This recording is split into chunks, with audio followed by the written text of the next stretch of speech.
Hello, everybody, and welcome to another edition of Coffee with Clinicians.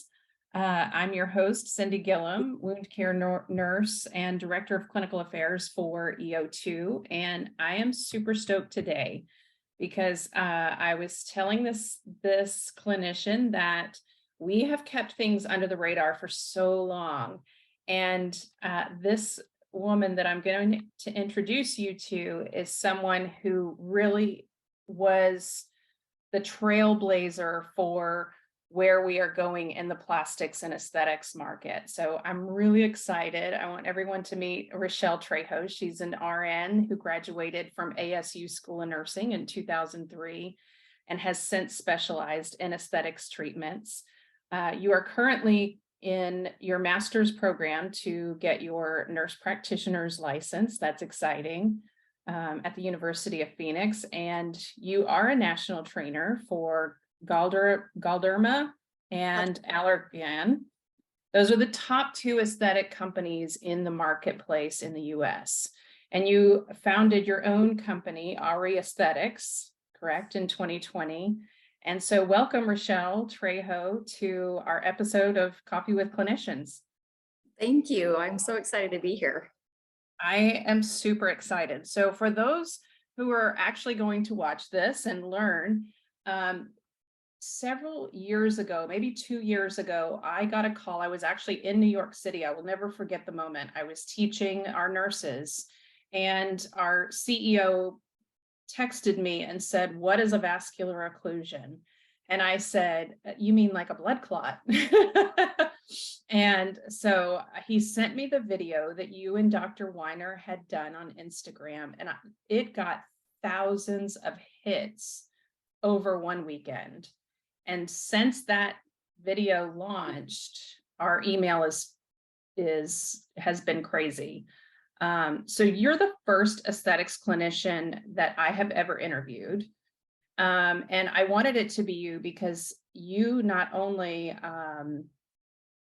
had this amazing experience that I want you to tell everyone about, but you've also used it since then in a few of your patients and even yourself. So tell me about that interview and what your response was. So the interview was actually a result of a complication in our office. In aesthetics, we try to minimize every possible complication that we have when you're electively undergoing a treatment. It's not necessary, it's not mandatory. You were choosing to get a treatment done. You really don't want a lot of risks involved with that. And so we try to really minimize every potential complication that we can. However, one of the risks that is associated with injectables, derma fillers specifically, is something that's called vascular occlusion, which is where the derma filler is blocking the blood flow and thus the perfusion of oxygen and blood to the tissue, which is bad because you need that blood flowing to the tissue. And so it's causing that skin to essentially die. It doesn't have the oxygen and it's dying. Right. What we call that. And so in our office, and it doesn't happen very often, it's very, very rare. It can happen to anybody. It was one of my employees who's a phenomenal injector. She's been injecting for 5 years and is amazing. And she happened to cause a vascular occlusion. And in all honesty, it is one of the biggest fares of any injector. You don't ever want something like that to happen to somebody who's trusting you with their face. And so luckily we have a protocol in place where you're able to inject a dissolving agent and hopefully take care of that. She didn't feel very confident after dissolving that the situation had resolved completely. And so we were kind of, trying to decide, do we put more dissolving in? We used a lot that day and we're just kind of trying to decide what we should do. We happened to be going to a cadaver conference that weekend as well, just the stars aligned. And Dr. Weiner was there, Dr. Chris Surik as well. They do an amazing cadaver course for injectors specifically. It's designed for injectors in mind. So we were there and this patient still hadn't completely resolved. We were watching her, we were checking in with her. And while we were there and they were talking about complication management, Dr. Weiner, we had already talked to him personally, and he gets up there and he starts talking, and he's talking about hyperbaric oxygen chambers and different things that can be done. And then he looks at me, and I'm at the back of the conference. He looks directly at me and says, there's a device called EO2. We don't know a lot about it. It hasn't been used in any vascular occlusion case that we know of, but there's a possibility that it might help in situations like that. And so I'm sitting there staring at him and writing on my notepad, EO2, I'm on my phone, and I walk out of the conference right then, and I place a call, and I call you guys, and I'm like, I need this in my office tomorrow, like, get this to me. And it was such an amazing experience to see. So it's been participated in another vascular occlusion, probably 8 years ago. And to see the difference in healing was what was profound to me. So in both cases, vascular occlusion, actually in a very similar area as well. And at day 3 post-vascular occlusion, they look identical. Like, you couldn't tell one from the different, or from one from the other. As far as its presentation at that point, you could see that that tissue had definitely suffered low oxygen, that it wasn't getting the perfusion. And then we placed that EO2 device on our patient. And over the next 24 hours, her skin did a complete turnaround. It was healed literally before our eyes. And then to see over the course, we had her wear it for 6 days. So she had it on for us almost a week. And to see the difference in the pictures of the first patient who never got any type of oxygen perfusion therapy, and our other patient who did, was night and day. And so for me, I was like, this is amazing. Something that you never want to happen, but when you have a tool or a device to be able to help the outcome be better, to me is amazing. It gives me confidence in what it is that we're providing for our patients, not only in the skill and the technique, which I know is incredible, that we're good, but also in our ability to handle complications that are always possible, not ever planned, and always. Yeah. And so that was my introduction to Dr. Weiner. So I was so grateful that, just kind of on the side, is mentioning the EO2 device and what a blessing it is. And then to see so many others who have had complications be able to use this device as well since then, has been amazing to see the results. Time and time again, it's proven itself to not only help heal the tissue, but no scarring, no problem, and even better collagen synthesis than what was there before, which, I mean, not that you ever want to go through this to get better collagen, but hey, Right. Yeah. That's what we're all trying to do, is get better collagen. So, we fight it however we can.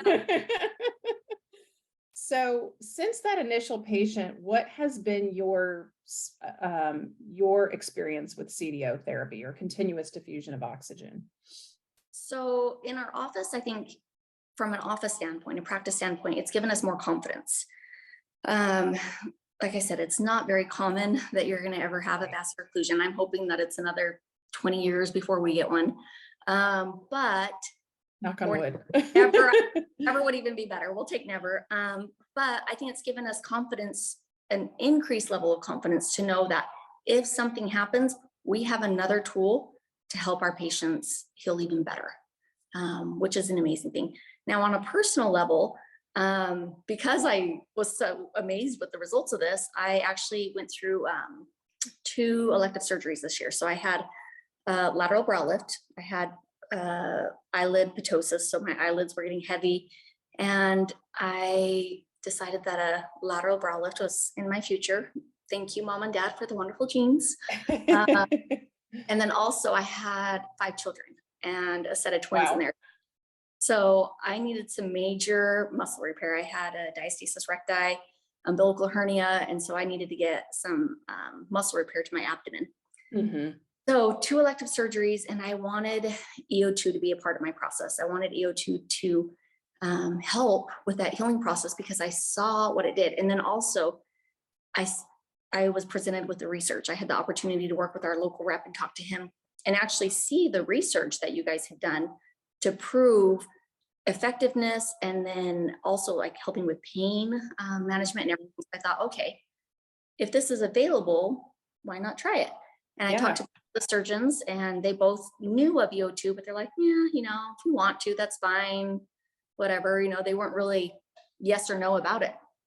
And so I was like, no, I'm using it. You don't really have a say. Like, I'm going to do this. And I made sure I had the devices ready to go, and they were awesome. They totally placed the dressings for me post-surgery. So it wasn't like a problem at all. I walked out of there with the dressings in place.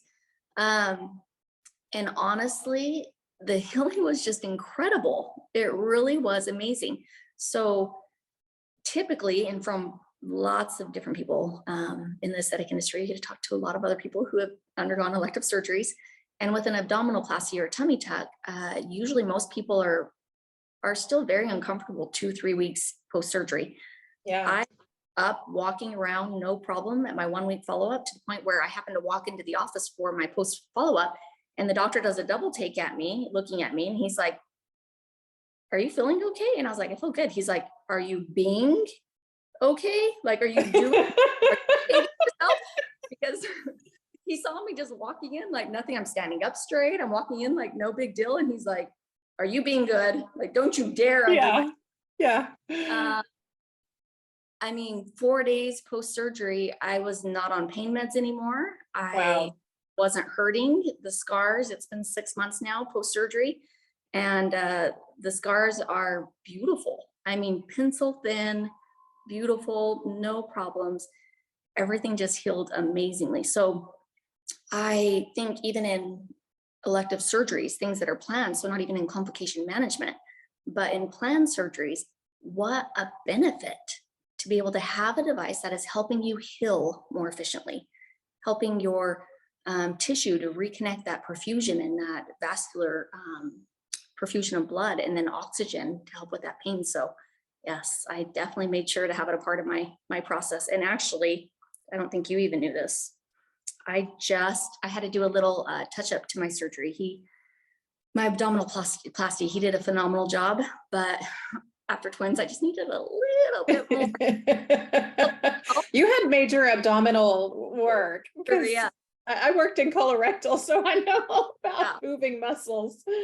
Yes. And so this Wednesday, I actually went back under, and I didn't go under anesthesia. I was awake, but did a little touch up to my surgery, about a 6-inch touch up.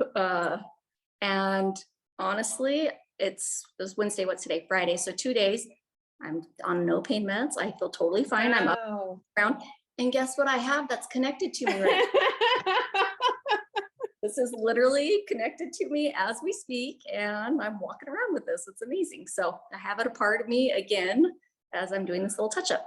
That's fantastic. And so from a patient perspective, how easy is the device? The device is very, very easy. Easy to use. I mean, the hardest thing is charging it, remembering that you actually have to charge it every once in a while. But even that has been made very simple, where it has a battery. So that way, if you are on the go, you can just take it with you and charge as you're using it. Or just taking it off for 30 minutes and charging it really quick is no big deal as well. So from a use standpoint, very, very easy, very user-friendly. I think honestly, that's the hardest thing about it.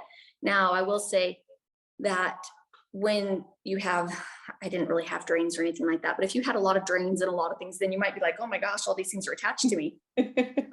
Drains and you're that uncomfortable anyway, you probably aren't getting up anyway. You're probably Right. laying down, you're in a chair, you're recovering anyway. So at that point, what's another thing laying beside you that's doing its job? And it's lightweight and small. Oh yeah. And if you do Silent. get up, to go to the restroom or anything, you throw it in a pocket and go. No big deal. So I can't let the cat out of the bag too much, but and I know what my own thoughts are, but coming from someone who actually works in that industry, where do you see this fitting, not just with vascular occlusions in the plastics and aesthetics market? Where do you think we would have a greater impact? I see this as amazing for post-ablative work. So any type of lasers, anytime that you're doing anything to the surface of the skin that takes a little bit longer for it to heal, Mhm. if you could restore that oxygen and that tissue to the area, you're going to get better healing results. It's going to have less downtime. And let's be honest, we're all a little bit vain if we're in aesthetics, just a little bit. And we don't want a lot of downtime. We don't want to be down and out from what it is we're doing. We want to look our best and look our best quickly and be able to get back into real life. And so to be able to minimize that healing time after something like that would be huge. There are some lasers that you look like a burn victim for a solid week afterwards, 2 weeks even. And that's hard to do in real life. Yeah. Not all of us can take 2 weeks off of work or out of life to be able to do that. And then I think any type of facial surgery, to be able to heal quicker, have that swelling go down, have everything just heal with less bruising, everything is going to be impactful. So I imagine, and this is just me thinking through the product, a face dressing where it covers the entire face, and you would be able, again, if you've just had major face surgery, you're going to be in bed laying down with an audiobook because your eyes are going to be swollen anyway from the surgery. So you with an audiobook, and it's like, okay, I'm just going to hang out here and to be able to have that healing so much better and so much quicker. So that's what I imagine is anything, really anything elective that we're doing would heal better with CDO therapy. That's great. And I have had so much fun learning that side of caring for patients because it's foreign to me, working with wounds. So for me, it was fascinating to see that we could penetrate through intact skin. That was a big eye opener for me. And to understand, which made sense because our face is very vascular, right? And those arteries and capillaries are feeding our soft tissue that oxygen. So if we can helicopter that in, it makes perfect sense. It was just so exciting to see a device, a simple dressing that you can just put on that goes right through the skin and gives it what the blood supply normally would, because those are basically ischemic injuries. Yeah. And so it's been fun to learn your side of the business in medicine, and It's fun to be in. I will be honest. It's gratifying, more than I expected, to see people get great results. What has been your experience working with the company itself? Oh, amazing. So I think one thing, we're lucky that we have a local rep. So he's been great. He's been able to come in, educate, and that's been very, very powerful. Like I said, same thing when I learned that the oxygen could go through the skin to still oxygenate the tissue, I was just mind blown. And then I started thinking about the way our body works and that the oxygen is actually in our lungs, and that tissue in the lungs, it diffuses and then goes into the blood flow from there. It's not like there's a pipeline into our lungs that the oxygen is going through and then going through to our body. It's perfusing. Yeah. That our lung tissue and our skin tissue is perfusing through. So that was fascinating to me to learn as well. But I think the other things that are just amazing is to be able to see, hold on, I completely forgot your question. So you're going to have to delete the How was it working with EO2 as a company? Oh, yes. Okay. Sorry. But I also think that EO2 as a company, being able to work with them, you have a quick turnaround.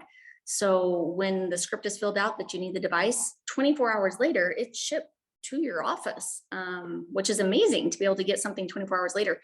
I know when we had our vascular occlusion, we were trying to get the patient to hyperbaric oxygen because that's the standard protocol that everybody's following currently.